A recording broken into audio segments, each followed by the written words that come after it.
नमस्कार दोस्तों। आज हम लोग पढ़ने वाले हैं हिंदी साहित्य इतिहास का भक्ति काल। और भक्ति काल में आज हम पढ़ेंगे जो इसका सामान्य परिचय और कुछ प्रवृत्तियां उसको पढ़ेंगे। उसके बाद संत काव्य, सूफी काव्य, राम काव्य और कृष्ण काव्य, हम सभी काव्य धाराओं को भक्ति काल की पढ़ने वाले हैं। और उसके अतिरिक्त हम देखेंगे जो इन काव्य धाराओं के महत्वपूर्ण कवि हैं, उन सभी की हम महत्वपूर्ण रचनाओं को इस कक्षा में देखने वाले हैं।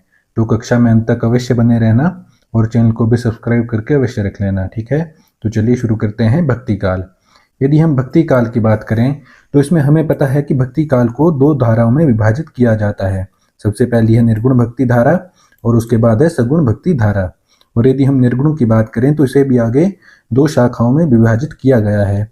सबसे पहली है ज्ञानाश्रयी शाखा और फिर है प्रेमाश्रयी शाखा। और यदि हम ज्ञानाश्रयी की बात करें तो इसे संत काव्य शाखा भी कहा जाता है और प्रेमाश्रयी को सूफी काव्य शाखा कहा जाता है, ठीक है। उसके बाद यदि सगुण की बात करें तो इसे भी आगे दो धाराओं में विभाजित किया गया है। सबसे पहली है राम भक्ति शाखा और दूसरी है कृष्ण भक्ति शाखा।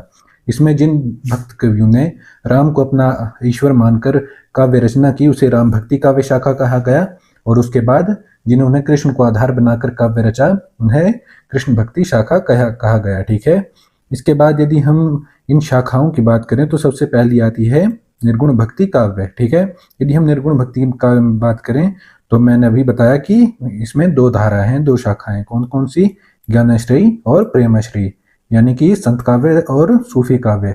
यदि हम संत काव्य की बात करें तो इसमें हमें मुख्य रूप से जो कवि देखने को मिलते हैं वे हैं कबीर, नानक, दादू आदि। कौन कौन से, कबीर दास, नानक दास और दादू दयाल आदि इस काव्य शाखा के महत्वपूर्ण कवि हैं। उसके बाद यदि हम सूफी की बात करें तो सूफी में हमें मलिक मोहम्मद जायसी, मंजन, कुतुबन आदि इस काव्य शाखा के महत्वपूर्ण कवि देखने को मिलते हैं, ठीक है। इसके बाद यदि हम सगुण की बात करें तो सगुण में है सबसे पहले आती है राम भक्ति शाखा। और यदि राम भक्ति में बात करें तो तुलसीदास और नभादास इसके महत्वपूर्ण कवि हैं। और यदि हम कृष्ण भक्ति शाखा की बात करें तो इसमें सूरदास, नंददास और मीराबाई आदि इस शाखा के प्रमुख कवि आते हैं।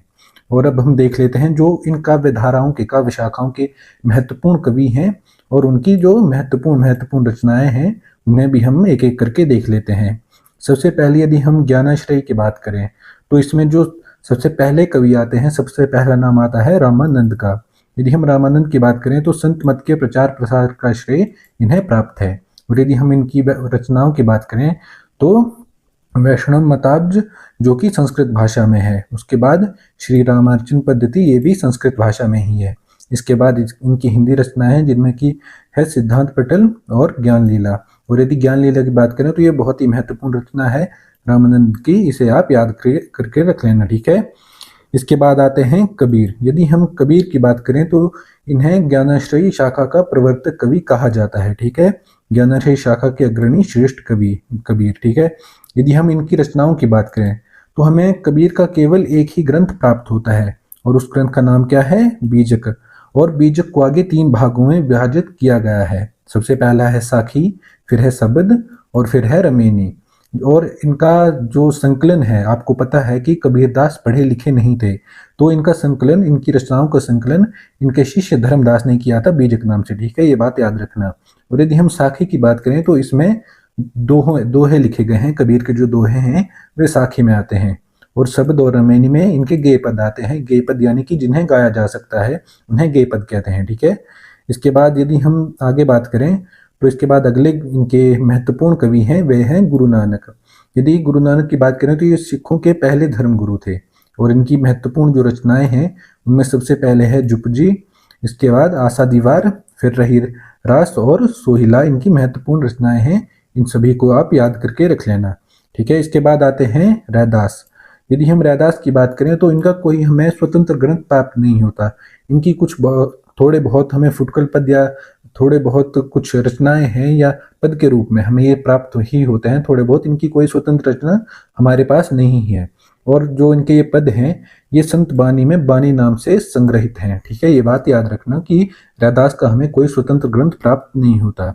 इसके बाद अगले महत्वपूर्ण कवि आते हैं दादू दयाल। यदि दादू दयाल की बात करें तो इन्होंने दादू पंथ नाम से एक अलग पंथ चलाया। इनके दो शिष्यों संतदास और जगनदास ने हरडेबानी नाम से इनकी रचनाओं को संग्रहित किया जो बाद में अंगवधु नाम से रज्जब द्वारा संपादित की गई। ठीक है, ये बात यहाँ से आप पूरी तरह से याद कर लेना कि जो दादू दयाल हैं उनकी जो काव्य का उनकी जो वाणी का संग्रहण किया गया वह किया गया हरडेबाणी नाम से, और किसने किया, उनके दो शिष्यों संतदास और जगन्दास ने। ठीक है, और उसके बाद इसका आगे जाकर जो संपादन किया गया अंगवधु नाम से वह किया रज्जब ने। ठीक है, इसके बाद जो अगले महत्वपूर्ण कवि आते हैं वे आते हैं सुंदरदास। यदि सुंदरदास की बात करें तो निर्गुण संत कवियों में सर्वाधिक सुशिक्षित एवं शास्त्रज्ञ थे सुंदरदास, और ये शिष्य किसके थे, दादू दयाल के। और यदि इनकी प्रसिद्ध रचना की बात करें तो इनकी एक प्रसिद्ध रचना हमें प्राप्त होती है, वह है सुंदर विलास। ये बात आप याद रखना। ठीक है, तो यहाँ पर हमारी संत काव्य शाखा समाप्त होती है। इसके बाद हम बात करते हैं सूफी शाखा के बारे में, जिसे प्रेमाश्रयी शाखा भी कहा जाता है। और यदि हम इसकी बात करें तो हमें इसके जो सबसे पहले महत्वपूर्ण कवि देखने को मिलते हैं वे हैं कुतुबन। और कुतुबन की जो सबसे महत्वपूर्ण और प्रसिद्ध रचना है वह है मृगावती, जो कि अवधी भाषा में है, और यह दोहा चौपाई छंदों में लिखी गई है। इसकी शैली में सरलता है और प्रवाह में सरसता है। कुतुबन की रचना मृगावती बहुत जगह पूछी जाती है, बहुत परीक्षाओं में, जैसे CUET होगा या किसी भी स्टेट का MA एंट्रेंस एग्जाम, तो उन एग्जाम में ये उन परीक्षाओं में इस तरह की रचनाएं बहुत पूछी जाती हैं। ठीक है, इसे आप याद रखना। और इसकी भाषा खास तौर पर कि मृगावती की भाषा क्या थी, अवधी। ठीक है, इसके बाद अगले कवि आते हैं मलिक मोहम्मद जायसी। यदि हम जायसी की बात करें तो इन्हें सूफी काव्यधारा का प्रवर्तक कवि कहा जाता है, और इनकी जो महत्वपूर्ण रचनाएं हैं वह हैं अखरावट, पद्मावत और आखिरी कलाम, जो कि इनकी 3 प्रमुख रचनाएं हैं। और सबसे प्रसिद्ध है इनमें पद्मावत, जो कि अवधी भाषा में लिखी गई है। और पद्मावत नाम से आपको पता है कि मूवी भी बनी है एक, तो वो भी इसी रचना के आधार पर बनी है। ठीक है, इसके बाद अगला कवि है मंजन। यदि हम मंजन की बात करें तो इनकी जो सबसे प्रसिद्ध रचना हमें प्राप्त होती है वह है मधुमालती, जो कि मनोहर और मधुमालती की प्रेम कथा पर आधारित ग्रंथ है। ठीक है, ये बात याद रखना कि मंजन की सबसे प्रसिद्ध रचना कौन सी है, मधुमालती। और इस मधुमालती का विषय क्या है, यह है मनोहर और मधुमालती की प्रेम कथा पर आधारित ग्रंथ है। ठीक है, इसके बाद अगला कवि है उस्मान। यदि हम उस्मान की बात करें तो उस्मान की एक महत्वपूर्ण रचना हमें प्राप्त होती है चित्रावली। और यदि हम चित्रावली के विषय की बात करें तो इसमें सुजान और चित्रावली की चित्रदर्शन जन्य के जन्य प्रेम का निरूपण हुआ है। ठीक है, मतलब ये भी एक प्रेम ग्रंथ है। ठीक है, इसके बाद आते हैं अगले कवि नंददास। यदि हम नंददास की बात करें तो इनकी एक महत्वपूर्ण रचना है रूपमंजरी।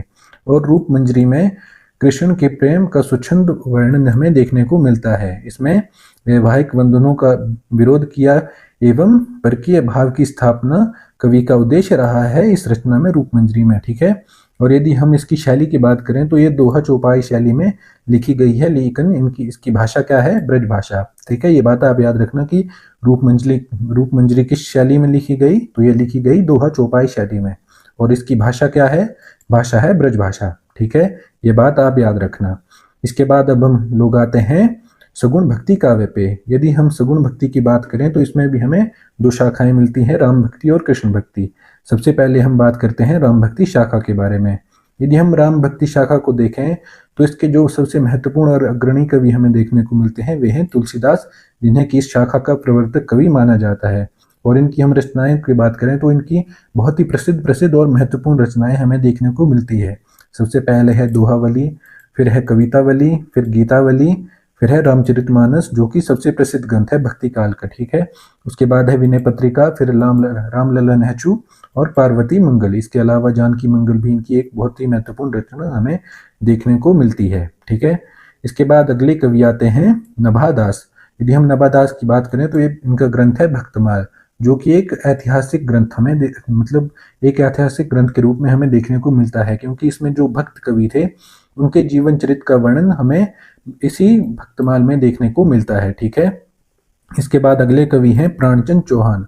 इन्होंने लिखा था रामायण महानाटक, जो कि एक संवाद के रूप में है। ठीक है, इसके बाद अगले कवि हैं केशव दास। यदि हम केशव दास की बात करें तो इनकी जो महत्वपूर्ण रचनाएं हमें देखने को मिलती हैं वे हैं कवि प्रिया, रसिक प्रिया और रामचंद्रिका।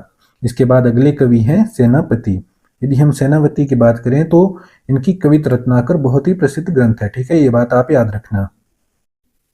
इसके बाद सगुण भक्ति काव्य में हम देखें तो अगली शाखा है कृष्णाश्रयी शाखा, जिसे कृष्ण भक्ति शाखा कहा जाता है।